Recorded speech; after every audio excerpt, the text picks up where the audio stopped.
Good morning, boys and girls. I wanted to tell you that yesterday's coffee mug was the Jungle Book, and here's today's. All right, so before we start chapter 4, I wanted to tell you about all these papers, these wonderful stories I have. Do you see them? And those are your Pork Chop adventure stories that you wrote the day Pork Chop escaped from his cage. So I have asked your teachers to ask your parents if it's okay if I read your story and post it on School Dojo.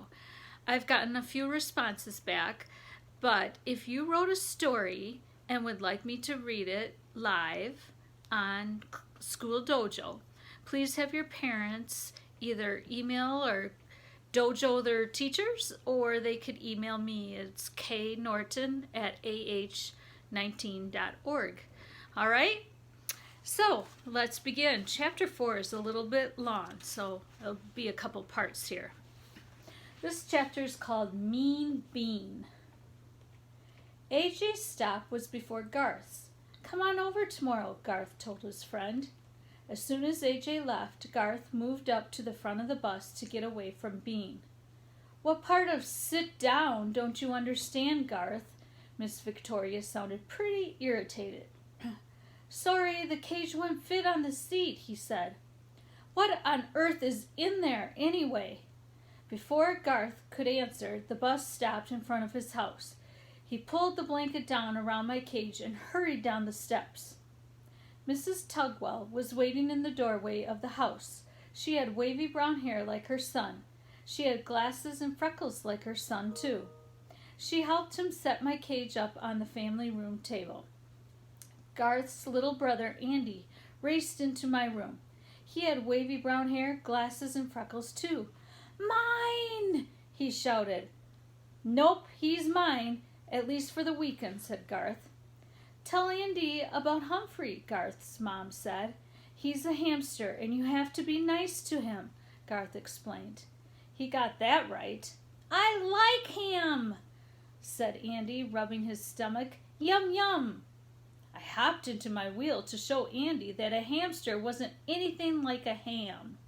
Whee! Ham go round, said Andy. Garth's mother brought in a plate of peanut butter and crackers. Oh, that smelled good. How was school? She asked. Okay, said Garth. But, Mom, could you say something to Bean's mom? He's mean to everybody on the bus. Martin Bean? Garth's mom sounded surprised. Why, he's always polite when I see him. Well, he's not polite any other time, Garth explained. He tripped a girl on the bus and called everybody names. That doesn't sound like Martin. What did the bus driver do? Nothing, Garth answered. Well, I think she should be the one to work things out, said Mrs. Tugwell. But you're friends with Mrs. Bean. I probably won't be if I complain about her son. Maybe if you were friendlier to him, he'd act nicer. Mom, Garth moaned. It's worth a try, his mom suggested. I had to squeak up. He's the meanest bean I've ever seen. Goodness, what's the matter with Humphrey? Asked Mrs. Tugwell. Maybe he doesn't like Marty either, Garth muttered. He's one smart guy. Shortly after Mr. Tugwell came home, Natalie arrived. She was the babysitter, but I didn't see any babies around for her to sit on. Garth wasn't a baby. Andy wasn't a baby, and certainly I was no baby. Natalie had black hair and wore a black shirt, black pants, and black shoes. She had glasses with black frames. Her lips were bright red. Order a pizza, said Garth's dad, handing Natalie some money. I got some videos for the guys. Okay, said Natalie. Mind if I do some homework?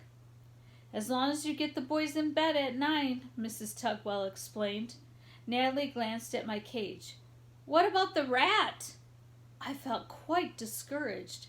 I'd already been called a mouse and a ham that day. He's a hammer, Andy yelled.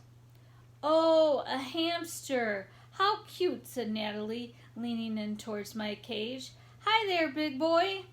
Whew! After a miserable week and a rough ride home, I suddenly felt a whole lot better. Later, the boys ate pizza and watched videos while Natalie read from a big, thick book. What's that? Asked Andy, leaning over her shoulder. How come it doesn't have any pictures? College books don't have pictures. Andy wrinkled his nose. What's college? Natalie sighed. After you go to high school and graduate, if you want a good job like a doctor or a lawyer or a teacher, you have to go to college. I know that, Garth piped in. City College is right down the street. Mom took classes there last year. That's where I go, said Natalie. I'm studying psychology. The way she said it, that big word sounded like psychology. But the word on her book was spelled Psychology. I wrote it down in my notebook later. I hope that word is never on a spelling test. In psychology, you find out what's inside people's heads. The babysitter reached for Andy's head. Ooey gooey brains, said Garth. Don't go in my head, screamed Andy, leaping off the couch. Natalie laughed. Not like that. Psychology teaches you how people think. Do you know what I'm thinking? Andy shook his head. I'm thinking it's time for bed, Natalie said. 9 o'clock. The boys both groaned. Not yet, Garth protested. Andy folded his arms. You can't make me, he said firmly. Surprisingly, Natalie sat back and smiled. I guess you're right. I can't make you. Andy's eyes practically bugged out of his head. Huh? Why don't you put on another video? We can stay up till your parents get back, the babysitter continued. It'll be fun. Yes, Garth exclaimed as he and his brother gleefully high-fived each other. But I was a little confused. Hadn't Mrs. Tugwell told her to get the boys in bed at 9? I was sure that Natalie had lost her mind. Garth settled back on the couch, but after a minute his smile disappeared. When do you think Mom and Dad will be back? Natalie shrugged her shoulders. They didn't say. Won't they be upset if we're still up? I guess we'll find out, won't we? Natalie answered with a mischievous grin. Andy looked worried. They'll be mad if we're not in bed. So, said Natalie, we still have time to watch more TV. Garth stood up and yawned loudly. I'm kind of tired. Me too, said Andy, stretching his arms. Natalie smiled. Well, if you really think so, okay. You two get ready for bed, and I'll be up in a minute.